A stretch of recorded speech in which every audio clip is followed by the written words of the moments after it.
Perfecto. Así que comenzamos. Pues nada, bienvenidas, porque iba a decir bienvenidas y bienvenidos, pero sois solo mujeres de momento aquí en esta sesión. Yo me llamo Estíbaliz Urarte, no sé si me conoceréis todas, bueno, las que estáis aquí, con algunas seguramente habré hablado por correo electrónico y bueno, yo trabajo en el área de participación del paciente en la investigación de la Fundació Sant Joan de Déu. Y entre otras cosas he llevado pues, los cierres de los diversos proyectos y estudios de investigación que se abrieron en la plataforma Rare Commons. Bueno, es la plataforma para el estudio colaborativo de enfermedades poco frecuentes. Y nos hemos reunido hoy aquí para que la doctora Rosa Bou, reumatóloga pediátrica del Hospital Sant Joan de Déu, haga la presentación de los resultados de este estudio que llevamos a cabo los últimos años en la plataforma. Así que bueno, la sesión va a ir un poquito de esta manera. En primer lugar, hará Rosa la presentación de los resultados. Disculpad. Vale. Y posteriormente pasaremos a un turno de preguntas y dudas pues, sobre los resultados, sobre el estudio, etcétera, etcétera. Así que nada, sin más dilación, vamos a comenzar ya con la presentación de la doctora Bou. Rosa, adelante. Y lo que os decía, si podéis mantener los micros y las cámaras cerradas, os lo agradecería. Muchas gracias, Estíbaliz, y gracias a todos los que estáis aquí con interés para saber un poco de los resultados de este proyecto, que, como sabéis, pues es el Rare Commons en osteogénesis imperfecta. No os voy a explicar nada que no sepáis de la osteogénesis imperfecta, porque pues, muchos de vosotros sabéis más que los propios médicos. Pero bueno, para los que no conozcáis o simplemente para repasar, os explicaré un poco cómo nació todo esto, ¿no? Esto nació en una parte porque los investigadores cuando tenemos una enfermedad minoritaria delante de nosotros, tenemos una serie de limitaciones, y es que son enfermedades poco frecuentes, que a veces están muy dispersas en la geografía y además pues, hay una falta de registros, con lo que nosotros vemos no es la realidad de lo que realmente existe. Y por otro lado, ¿qué les pasa a las familias cuando les diagnostican una enfermedad minoritaria? Pues se sienten solos, huérfanos de información, porque no es lo mismo tener una enfermedad minoritaria que tener una bronquitis, una otitis o cualquier otra enfermedad mucho más frecuente, que podemos compartir experiencias con familiares o con personas cercanas. Y entonces lo que hacen es pues ir a lo que haríamos todos, ¿no? Ir a Internet, a las redes sociales, a intentar buscar otras familias que tengan la misma experiencia. Muchas veces estas familias pues se hacen muy expertas en la enfermedad, y a veces más expertas que los propios médicos, sobre todo en aquellas enfermedades ultra raras que quizá los médicos pues vemos una o dos pacientes, y en cambio pues la propia familia está viviendo la enfermedad día a día, y esto, aparte de la información que recaudan a través de los foros o de las bases de información que puedan, pues se convierten en grandes expertos de la enfermedad. Y esto hizo nacer el proyecto de Rare Commons, en el que el objetivo era que familias y médicos trabajábamos juntos. Esto, como sabéis, es un proyecto de investigación del Hospital Sant Joan de Déu, que existe ya para otras enfermedades, que consta de una plataforma online, y estas plataformas lo que tienen es una información rigurosa y actualizada sobre una enfermedad rara. Aparte, pues hay una red social dentro de la plataforma, y todo ello está liderado por un equipo de expertos y en un ambiente seguro. Para los que no sepáis cómo va el proceso, cuando un padre se encuentra con, bueno, digo padre porque somos un hospital pediátrico, la mayoría de enfermedades que están dentro de Rare Commons pues debutan en la infancia, o pues, son mayoritariamente con afectados pacientes pediátricos. Pues cuando un padre se encuentra con un niño, o el propio paciente se encuentra con una enfermedad rara, lo que hace para entrar a Rare Commons era firmar un consentimiento informado, que este proyecto pues, ha sido aprobado por el Comité de Ética del hospital y con esto tenía acceso a la plataforma de Rare Commons. A partir de ahí, en cada una de las enfermedades hay una serie de información científica, ¿no? Que generalmente estaba dividida en capítulos y después de cada capítulo había un cuestionario médico en el que la familia aportaba la información de su experiencia. Y aquí teníamos pues, los resultados más estadísticos que os presentaré hoy. Aparte, había una parte más de cuestiones médicas, que había una interacción entre la comunidad de pacientes y la comunidad médica, y también una interacción entre las propias familias. En cuanto a la osteogénesis imperfecta, pues ha constado el proyecto de varios capítulos, pues desde el punto de vista de genética o de trastornos ortopédicos, que han intentado ser lo más exhaustivas posibles, acompañadas de fotografías, de esquemas, para que fueran pues, más entendibles para la población general. Y además, después de cada capítulo, pues estaban los cuestionarios en los que vosotros teníais que ir marcando vuestra propia experiencia. En cuanto a osteogénesis imperfectas, pues para reclutar pacientes, es decir, para conseguir que la gente entrara dentro de la plataforma, lo hicimos a través de la difusión, a través de asociaciones de afectados, a través de congresos y jornadas explicando el proyecto y también a través de algunos recursos informativos que colgamos en páginas web. Tuvimos hasta 118 registros de familias, sobre todo de habla hispana, que se registraron a la web. Esto no quiere decir que completaran los cuestionarios ni siquiera los primeros cuestionarios, ¿no? Pero bueno, para que veáis un poco hasta dónde llegamos y el número de familias a las que pudimos alcanzar.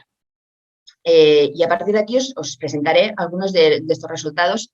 No los puedo presentar todos porque sería una barbaridad de tiempo, porque hay muchos datos, pero quizá he cogido los más relevantes, ya sea porque a mí me han parecido interesantes o porque creo que tienen una perspectiva más del paciente y que quizá pueden ser interesantes para vosotros. La primera de las preguntas que os presentaré los resultados, quizás os pueda parecer un poco curiosa y es, y la he puesto porque alguno de vosotros me preguntó una vez si no tenía la sensación que pues un número no despreciable de afectados con osteogénesis imperfecta eran frutos de embarazos que se habían utilizado técnicas de reproducción asistida. Entonces, incluimos esta pregunta dentro de los cuestionarios y lo que vimos es que no, que el porcentaje de fecundación in vitro pues no fue mayor al esperado. Es decir, realmente fueron... Como veis, el número de familias el número de familias que contestaron los cuestionarios en este primer capítulo fueron alrededor de 50, 52 en este caso, y únicamente 2 pacientes fueron frutos de una fecundación in vitro. Esto representa pues, un 3,8% y actualmente en la población general la frecuencia de técnicas de reproducción asistida está alrededor de un 5-8% según la edad de las mujeres, con lo cual estábamos dentro de unos valores menores de lo esperado en la población general. En cuanto a las anomalías que se encontraron durante el embarazo, un 34% de los afectados ya se vieron anomalías durante el embarazo, ¿vale? Y la mayoría de estas fueron o bien una curvatura del fémur o bien que se detectaron extremidades cortas en la ecografía prenatal. A pesar de ello, únicamente un 39% de estos que se encontraron anomalías durante el embarazo, o sea, el porcentaje respecto a los que ya se encontraron anomalías, únicamente un 39% se realizó alguna prueba durante el embarazo, básicamente una amniocentesis, para intentar buscar la causa de estas anomalías.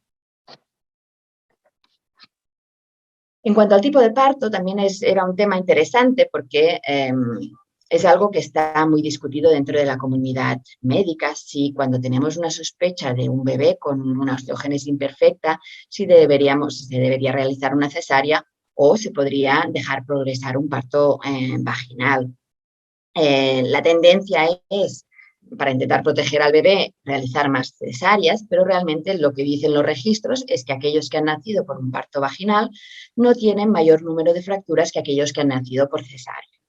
A pesar de ello, lo que nos encontramos en la investigación, o sea, en los resultados de los cuestionarios, es que un 38,5% de los partos fueron por cesárea. Esto es mayor de lo esperado en la población general, pues diríamos que la OMS establece como la tasa de cesárea ideal alrededor de un 10-15%. En España estaríamos alrededor de un 25%, es decir, se hacen más cesáreas de lo que sería ideal, ¿vale? Y en el caso de mujeres embarazadas que tienen hijos con sospecha de osteogénesis imperfecta o que no se sabe que tenían una osteogénesis imperfecta, porque muchos de estos aún no lo sabían que tenían un hijo con una osteogénesis imperfecta, pues la tasa de partos por cesárea fue un 38,5%. Las causas por las que se realizó la cesárea en un cuarto de los pacientes fue por la sospecha de osteogénesis en el feto, ¿no? Lo que decíamos, pues la tendencia habitual es que cuando se sospecha una osteogénesis en un feto, pues se realicen más cesáreas, pero otras causas fueron por la propia osteogénesis de la madre, como es una enfermedad hereditaria, pues a pesar de que estemos hablando del paciente que sea en este caso el feto, la mamá pues muchas veces pues también puede, o algunas veces puede estar afectada por ser una enfermedad hereditaria, y en un 10% fue por motivo de la madre, por el riesgo pues, que hay de fracturas en la pelvis o por tener una pelvis más estrecha, etc. Y la mayoría de los motivos por el que se realizó una cesárea fueron por causas que también se encuentran en la población general, como sería pues, una malposición del feto, es decir, aquellos fetos que no vienen de cabeza, que vienen de nalgas, o en embarazos que son gemelares, o cuando un parto está estancado y termina pues, en una cesárea. Esto es simplemente una curiosidad, ¿no? La variabilidad de especialistas que diagnostican y controlan a los pacientes con osteogénesis imperfecta. Podéis ver que desde el neonatólogo hasta el pediatra de atención primaria, el reumatólogo o el endocrinólogo, los traumatólogos, que aquí tienen una columna más alta, pues bueno, refleja, ¿no?, que la mayoría de los pacientes entran al proceso diagnóstico gracias o por culpa de las fracturas de repetición, el genetista, pues hoy en día pues también muy importante el diagnóstico genético u otros especialistas. Simplemente como curiosidad porque, bueno, pues vemos que es muy variable. Aquí otro punto importante que es si los pacientes o si los pacientes en algún momento la familia se había sospechado un maltrato hacia el bebé.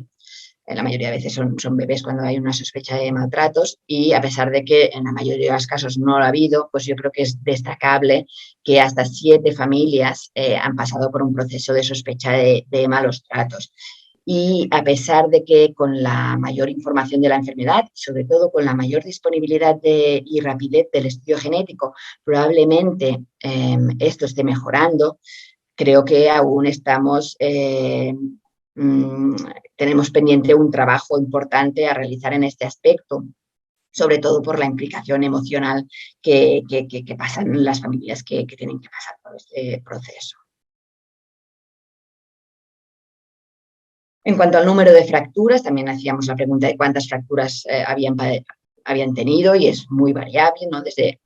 Por suerte la mayoría han tenido como máximo 10 fracturas, pero hay hasta quien ha tenido pues más de 100 fracturas o incontables, ¿no? Muchos ya dejan de contar por el gran número de fracturas que tienen. Esto, bueno, también pues, para que os podáis situar donde estáis.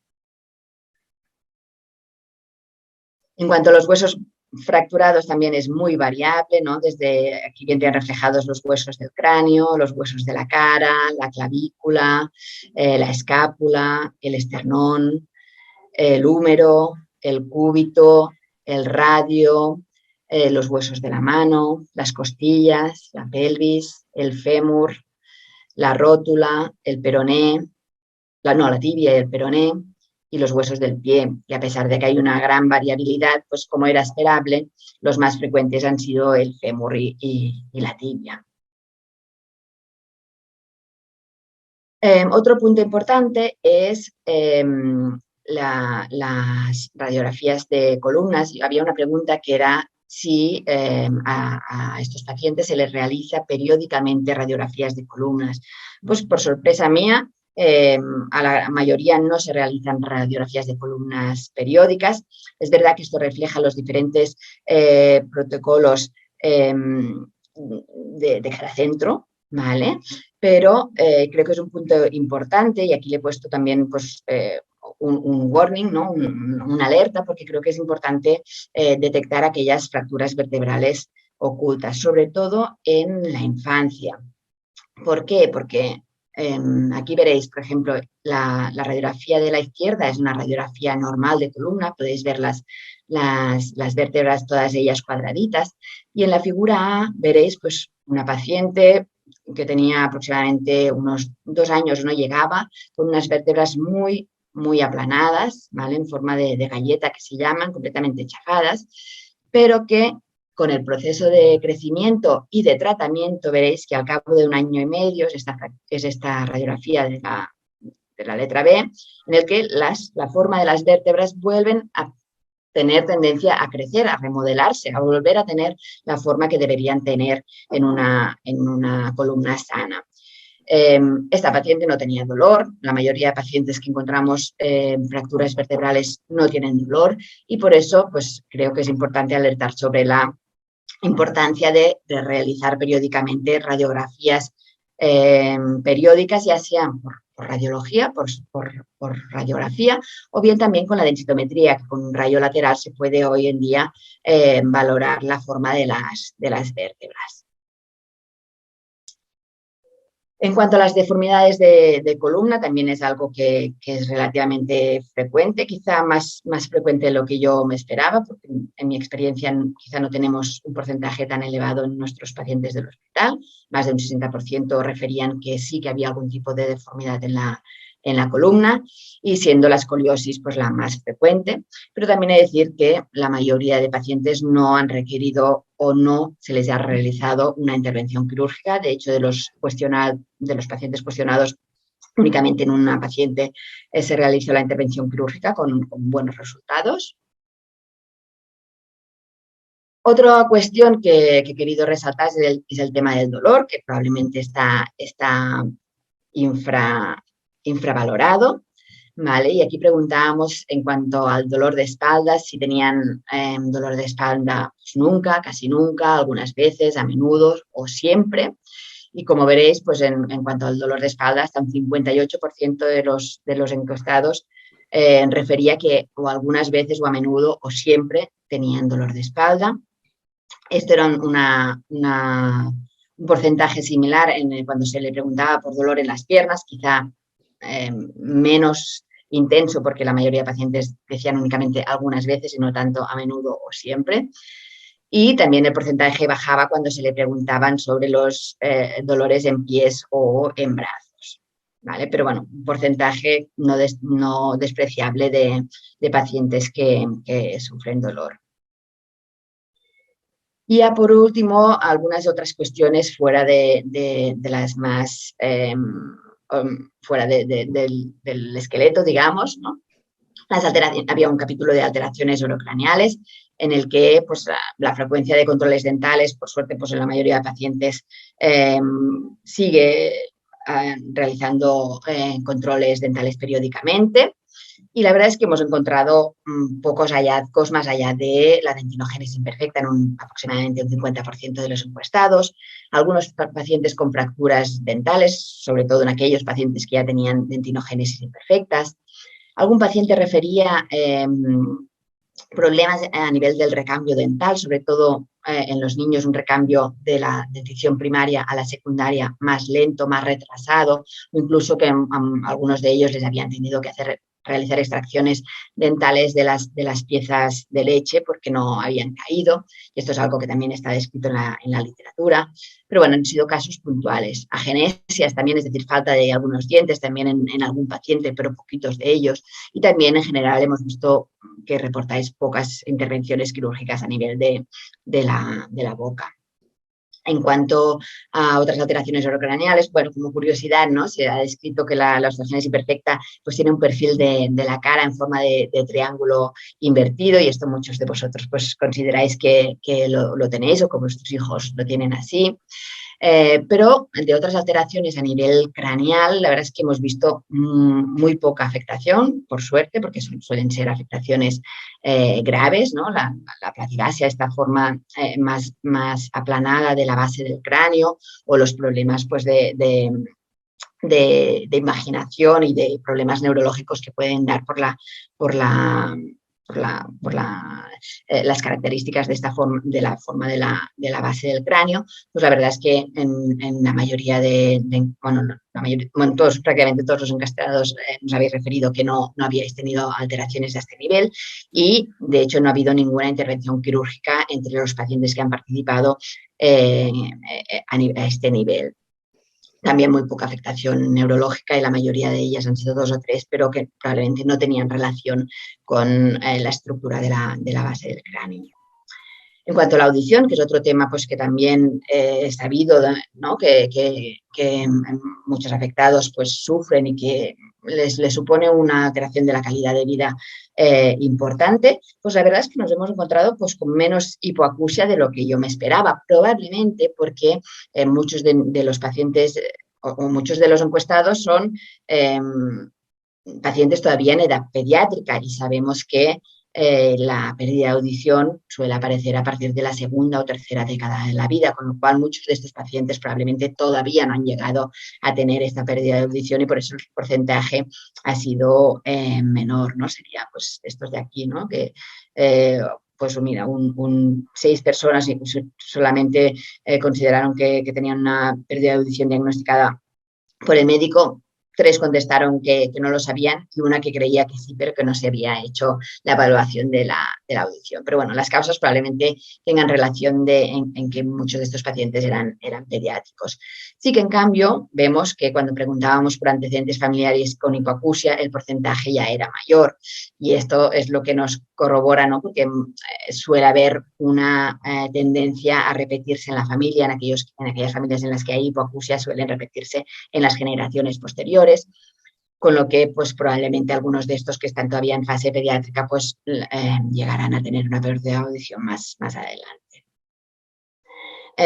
Algo bueno es que la gran mayoría de pacientes se les ha realizado en algún momento pruebas de audición, se llevan controles, ¿vale? Y eso creo que es algo bueno a destacar. En cuanto a los ojos, pues todavía hemos encontrado menos hallazgos, a pesar de que 7 personas referían que tenían una pérdida de audición. Tengo que decir que 5 eran personas adultas con presbicia, es decir, con vista cansada, que es algo que es corriente en la población general, con lo que probablemente esta pérdida de visión no tenga relación con la propia osteogénesis. Sí que hay 5 pacientes, que creo que es un número no destacable con el número de pacientes que había aquí en este cuestionario. Había alrededor de 30 y pocos pacientes que contestaron, pues 5 de ellos refirieron que se les había detectado un queratocono, que es esta forma más puntiaguda de la córnea, probablemente reflejo de una córnea más delgada. En 2 pacientes habían referido que tenían cataratas, pero a unas edades ya de 58 y 60 años. Y 2 pacientes también habían referido glaucoma, que es algo que también se ha relacionado con la osteogénesis. En cuanto a problemas cardíacos, a pesar de que hay pacientes que nunca se les ha mirado el corazón, tengo que decir que prácticamente no hemos encontrado, en aquellos que sí que se les ha mirado, prácticamente no se han encontrado alteraciones. Y de problemas respiratorios también muy poca cosa, algún síndrome de apnea del sueño, ¿vale? Pero bueno, en tres afectados, adultos, un paciente con una hipertensión pulmonar. Y como otros problemas, el tema de los hematomas espontáneos, ¿no? Que es algo que también lo tenemos muy relacionado con la osteogénesis, que tengan más hematomas, más riesgo de sangrado. Pues en el cuestionario la mayoría de vosotros habéis referido que no tenéis mayor número de hematomas espontáneos y tampoco mayores complicaciones por sangrado excesivo en la mayoría de vosotros. Y bueno, hasta aquí los resultados más relevantes que he querido destacar. Simplemente comentaros que dentro de la plataforma, pues como os he dicho antes, también había una parte más social en la que las familias podían interaccionar entre ellas o bien con nosotros. También hemos respondido pues, a cuestiones que nos planteaban las familias. Y por último, como comentarios, pues decir que hemos generado una fuente de información de esta enfermedad fiable y exhaustiva que estará al alcance de las familias y destacar pues este nuevo método de investigación, ¿no? Que nos ha permitido tener esta información desde el punto de vista más del afectado y su familia, que es quizá la tendencia actual, ¿no? Dar mayor peso a los pacientes, una mayor colaboración entre las familias y la comunidad médica para que juntos trabajemos para mejorar en el conocimiento y incluso pues en el manejo y tratamiento de estas enfermedades minoritarias. Y por último, pues agradecer a todos vosotros, a las familias que habéis participado, que habéis dedicado vuestro tiempo, a la Fundación AUCE, a la Fundación Sant Bernadeu, a la Sociedad Española de Reumatología Pediátrica que también nos han apoyado y a mis compañeros del hospital de la Unidad de Osteogénesis Imperfecta. Y nada, muchas gracias. Gracias, Rosa, muchas gracias por este resumen tan ilustrativo. La verdad es que era complicado, ¿no? Condensar en poco espacio y sacar las conclusiones más importantes con tanta información, ¿no? Que al final intentamos recoger en esos cuestionarios. Antes de pasar al turno de preguntas, solo voy a hacer dos comentarios respecto a lo que hablaba Rosa de los resultados que estarían disponibles. Efectivamente, aparte de esta presentación que ha realizado la doctora Bou, nosotras desde la Fundación vamos a realizar un informe exhaustivo de los resultados con un formato que sea, ¿no? Atractivo, visual y que sea de fácil comprensión para las familias. Y bueno, en los próximos meses, ya probablemente de cara al otoño, ¿no? Estará disponible y os lo haremos llegar, igualmente que la grabación de la presentación de la doctora Bou. Y como ya sabéis, la iniciativa Rare Commons ya cerró, ya finalizó. Y actualmente el material que estaba en la plataforma, todos estos capítulos médicos que ha ido comentando Rosa, estaban en esa plataforma que ya no existe. Entonces lo que hemos pensado es publicarlos en abierto en otra web que tenemos ahora operativa, de una iniciativa de investigación en enfermedades raras que se llama Share4Rare, que probablemente, ya algunas ya la conozcáis. Y os voy a pasar aquí el enlace para que veáis que hemos empezado a subir ya el libro médico de osteogénesis. De momento vamos por el capítulo 3 porque era bastante información, pero lo iremos subiendo en las próximas semanas y estará disponible tanto en castellano como en inglés. ¿De acuerdo? Y bueno, os lo voy a dejar aquí en el chat, el enlace, para que lo tengáis localizado. Igualmente os lo vamos a compartir y os haremos recordatorios y bueno, no dejaremos que os quedéis sin el enlace, pero bueno, os lo comparto aquí para que veáis cómo está estructurado, cómo se ve en la web de Share4Rare. Bueno, pues nada. Pues nada, gracias a Nos todos. despedimos aquí. Muchísimas gracias.